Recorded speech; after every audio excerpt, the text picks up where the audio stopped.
नमस्कार, डीटीवी भारत देख रहे हैं आप। मैं हूं आपके साथ उत्कर्ष कुमार। इस वक्त हम पटना एयरपोर्ट पर हैं और देखिए अभी चिराग पासवान दिल्ली से लौटे हैं तो कुछ बातें रह गई थी। विधान परिषद का चुनाव होना है, अब तो आप लोग अकेले लड़ने वाले हैं, क्या कुछ रणनीति होगी, किस तरीके से?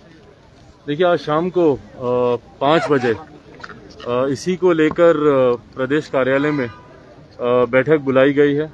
संभावित प्रत्याशियों के नाम पर आज चर्चा होगी और मुझे उम्मीद है कि बहुत जल्द इसकी घोषणा, संभावित प्रत्याशियों की घोषणा कर दी जाएगी। प्रदेश संसदीय बोर्ड के द्वारा और प्रदेश अध्यक्ष जी के द्वारा ये सूचना केंद्रीय संसदीय बोर्ड को लिखित तौर पर दी गई थी कि आगामी विधान परिषद के जो चुनाव हैं उसमें लोक जनशक्ति पार्टी की राज्य की इकाई अकेले चुनाव लड़ना चाहती है।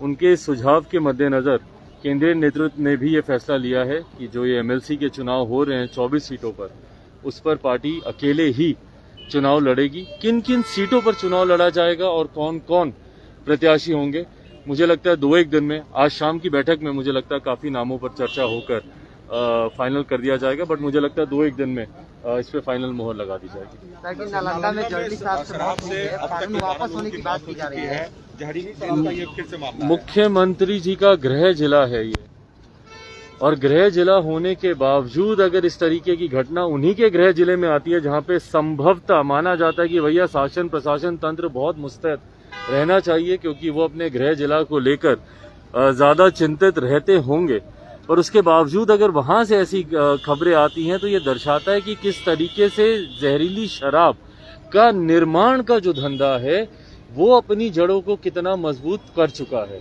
ऐसे में मुख्यमंत्री नीतीश कुमार जी, हम लोग बार बार आग्रह करते रहे हैं कि जब तक आप किसी मृतक परिवार से आप मिलिएगा नहीं, जहां पे ये घटना घटी है उनके पास आप जाइएगा नहीं, तो आपको कभी समझ में नहीं आएगा कि भैया ये धंधा कैसे चल रहा है। हम लोग जब जाते हैं तो वो लोग बताता है कि भैया किस तरीके से अब हर जिले में नहीं, हर विधानसभा में नहीं, प्रखंड में नहीं, हर पंचायत स्तर पर इस तरीके से जहरीली शराब के निर्माण का कार्य शासन प्रशासन तंत्र की नाक के नीचे होने लगा है। पर उसके बावजूद भी अगर उनके ऊपर कोई कार्रवाई नहीं होती तो ये अपने में दर्शाता है कि पूरी तरीके से संरक्षण प्राप्त है शासन प्रशासन के लोगों का।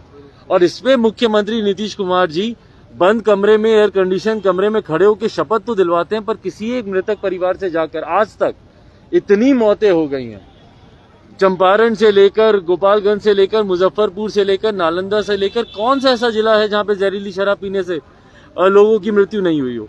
और एक मृतक परिवार से मुख्यमंत्री नीतीश कुमार जी ने मिलना जरूरी नहीं समझा। भाई, जब तक आप मिलेंगे नहीं, आप समझेंगे कैसे कि धंधा कैसे चल रहा है। मैं आग्रह करूंगा कि अब तो आपके गृह जिले में ये घटना घटी है, कम से कम आप जाइए, मृतक परिवारों से आप मिलिए, समझिए कि ये गोरख धंधा कैसे चल रहा है, और अगर उसके बाद अगर आप कोई कार्रवाई कर सकते हैं तो कीजिए, नहीं तो आपके इस कानून की विफलता का भुगतान निर्दोषों को करना पड़ा अपनी जान गंवा के। कानून वापस लेना। देखिए, शराबबंदी कानून का हम लोग समर्थन, वापसी का हम लोग समर्थन नहीं करते हैं। लोक जनशक्ति पार्टी रामविलास ने शुरू से कहा कि भैया ये कानून सही है, और खास तौर पर बिहार जैसा प्रदेश जहाँ पे शिक्षा का इतना अभाव है, जहाँ पे सही बुरे की परख करने में लोगों को समस्या आती है, ऐसे में जरूरी है कि भैया शराबबंदी कानून यहाँ पर लागू हो। पर शराबबंदी कानून की आड़ में जिस तरीके से निर्दोषों को प्रताड़ित किया जाता है, बेगुनाहों को बिना मतलब इस कानून की आड़ में पकड़कर जेल में डाल दिया जाता है, उनको परेशान किया जाता है, उसका हम लोग भी विरोध करते हैं।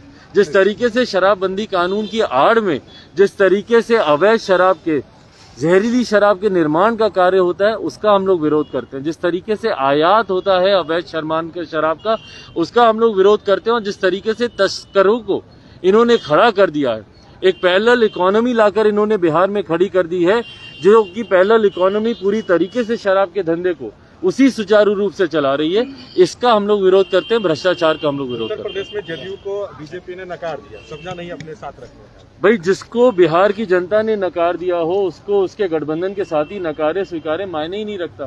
भाई, जिनका अस्तित्व बिहार में नहीं है, तीसरे नंबर की पार्टी जो बिहार में बन गई हो, ये जाएंगे उत्तर प्रदेश में चुनाव लड़ने। जब बिहार की जनता आपको पूछती नहीं है, उत्तर प्रदेश की जनता आपको क्या पूछेगी? और इन्हीं बातों की समीक्षा भारतीय जनता पार्टी ने भी संभवतः की होगी और इसीलिए इन्होंने इसको कोई सीटें नहीं दी।